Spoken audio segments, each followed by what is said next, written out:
Hello नमस्कार मित्रांनो, मी पवन देशपांडे तुमचं परत एकदा आपल्या युट्यूब चॅनलमध्ये स्वागत करतो. मित्रांनो, थोड्या वेळापूर्वी मी रेल्वेबद्दलचं कॅलेंडर आउट झालेला व्हिडिओ काढला. कॅलेंडर आउट म्हणजे रेल्वे 2024 मध्ये, 2025 मध्ये आणि आता हे तिसरं वर्ष आहे 2026चं.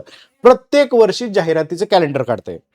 जाहिरातीचं कॅलेंडर म्हणजे रेल्वेनं स्पष्ट सांगितलं 2024 मध्ये आम्ही या पदाच्या या तारखेला जाहिराती काढू. पोरांनो, तुम्हाला आधीच सांगून ठेवते, त्याच्यामुळे अभ्यासाला चालू करा असं रेल्वेनं क्लीन सांगितलं. ज्या पद्धतीनं 2024 मध्ये जाहिराती काढल्या त्याच पद्धतीनं 2025 मध्ये सुद्धा त्यांनी जाहिराती काढल्या त्यांच्या कॅलेंडरनुसार. एक दोन जाहिराती जर सोडल्या रेल्वे ग्रुप डीच्या, तर बाकी सगळ्या जाहिराती ऑन डेट त्यांनी काढलेल्या आहेत. ज्या तारखेला त्यांनी सांगितलं होतं की या तारखेला आम्ही जाहिरात काढू, त्या तारखेला काढल्या. म्हणजे जवळपास 50-60 हजार पदं दरवर्षी रेल्वे भरत आहे, हे दिसत आहे रेल्वे भरतीमध्ये. ओके, आता तेच जर तुलना आपण केली महाराष्ट्राशी, महाराष्ट्रातल्या तलाठी भरतीची तुलना करा. 2023 मध्ये तलाठी भरती आली ती, 2026 उजडलाय तरी तलाठी भरती येईल का नाही हेच आपल्याला माहित नाहीये. रोज युट्यूबला बघितल्यावर कळतं की डिसेंबरमध्ये तलाठी भरती येणार, ऑक्टोबरमध्ये येणार, या महिन्यात येणार. या रे तलाठी भरती येणारच नाही, मी RTI टाकला, मी असं केलं, मी तुम्हाला सांगतोय, असे व्हिडिओज तुम्हाला पाहायला मिळतात. म्हणजे ना शिक्षकांना माहिती आहे ना विद्यार्थ्यांना माहिती आहे की कधी भरती येईल महाराष्ट्रातल्या कोणत्या पदाची.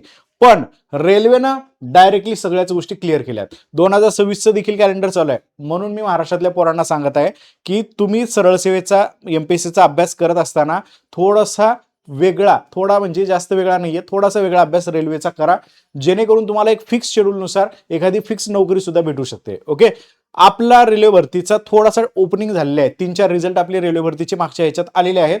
हा आकडा कमी असला तरी एक महाराष्ट्रातून एक चांगल्या पद्धतीनं स्टार्ट जो आहे तो स्टार्ट भेटलेला आहे. मित्रांनो, रेल्वे ग्रुप डीच्या बाबतीतलं व्हॅकन्सीचं या ठिकाणी जे काही आहे ड्राफ्ट आहे, तो ड्राफ्ट काही वेळापूर्वी, काही तासांपूर्वी पडलेला आहे.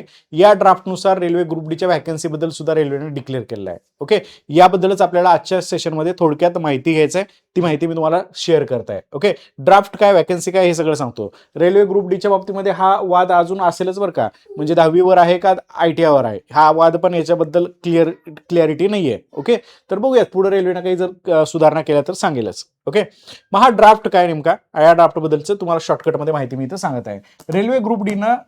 रेल्वेनं ग्रुप डीच्या बाबतीतला ड्राफ्ट काढला आणि त्यानुसार सांगितलं की रेल्वे ग्रुप डी हे जवळपास 22,000 पदाची जाहिरात करतं. ओके, मग आता 22,000 पदाची जर जाहिरात आपल्या महाराष्ट्रामध्ये आली कोणत्या एखाद्या डिपार्टमेंटची, तर आपल्याला त्याच्यापेक्षा आनंदाची गोष्ट कोणतीच नसते. नाचून नाचून आपण परेशान होऊ आनंदानं. पण 22,000 जागा आल्यात तरी सुद्धा UP बिहारचे पोरं शिव्या घालायला लागलेत सरकारला की समजत नाही का एवढ्या कमी वॅकन्सी का काढल्या म्हणून. ओके, कारण आणि त्यांना UP बिहारच्या पोरांना वाटते की हे जागा आमच्याच आहेत, फक्त आमच्या. ओके, बाकीच्या स्टेटचा ते विचार पण नाही करत. 22,000 जागा, या वर्षी जी ग्रुप डीची परीक्षा सध्या चालू आहे त्याच्यामध्ये 32,000 जागा होत्या आहेत आणि त्याच्या परीक्षा सध्याच्या घडीला चालू आहेत. आणि रेल्वेनं परत एकदा 22,000चं या ठिकाणी ड्राफ्ट जो आहे तो प्रत्येक पदाचा ड्राफ्ट इथं टाकलेला दिसून येतो. म्हणजे 10,000 वॅकन्सी कमी आहेत.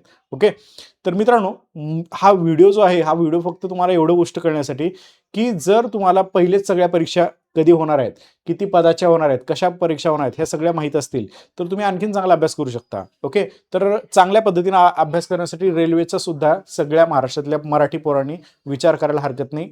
हे पेपर मराठी भाषेत होतात, त्यामुळं नक्कीच यावरती आपण हक्क दाखवायला हरकत नाहीये. ओके, तर बाकीचं आणखीन डिटेल माहिती मी तुम्हाला शेअर करेनच. हा ड्राफ्ट आहे, तर हे सगळे ड्राफ्ट तुम्हाला पाहायला भेटतील. मी टेलिग्रामला पण शेअर करून ठेवतो. ओके, ज्याच्यामध्ये तुम्हाला हे सगळे ड्राफ्ट जे आहेत टॉप पोस्ट वाईज, हे पोस्ट वाईजचे ड्राफ्ट पण कळतील. असे हे डिटेल आहेत पोस्ट सगळ्या. ओके, डिपार्टमेंट कोणतं आहे हे सांगितलेलं आहे. यानुसार कॅटेगरी वाईज जागा आणि इथं टोटल जागा ज्या आहेत त्या 22,000 जागा इथं आपल्याला पाहायला मिळतात. ओके, तर मित्रांनो, छोटासा व्हिडिओ होता, तुम्हाला एवढ्यासाठी हा व्हिडिओ घेतला की बघा पुढच्या वर्षी परीक्षा होणार आहे, तर त्या परीक्षेच्या जागांची सुद्धा माहिती रेल्वेनं डिक्लेअर केलेली आहे. परीक्षा कधी होणार आहे हे तर डिक्लेअर केलंच, पण त्याचबरोबर जागेचा पण ड्राफ्ट आलेला आहे. त्यामुळं ना आपल्याला एक व्यवस्थित अभ्यास जर करायचा असेल प्लॅनिंगनं, तर हे पण डिपार्टमेंट तुम्ही नक्कीच स्वतःचं डिपार्टमेंट समजा. सेंट्रलच्या परीक्षा म्हणजे लय अवघड, सेंट्रलच्या परीक्षा म्हणजे UP बिहार यांचं काम असं समजू नका, कारण UP बिहारी लोक आपल्या मुंबईला येऊन कामं पण करतायत, है ना. म्हणजे एक लक्षात ठेवा, ते लोक आपल्या इथून हे पण कामं करत आहेत आणि ते लोक परीक्षेची तयारी करून हे पण डिपार्टमेंट खाऊन टाकत आहेत. मग आपले मराठी पोरं अजून किती दिवस मागं पडणार. ओके, तुमच्या डोक्यातलं जे भीती घातलेली आहे की लय परीक्षा अवघड, ही भीती काढून टाका आणि प्रॉपर या परीक्षांची तयारी करा.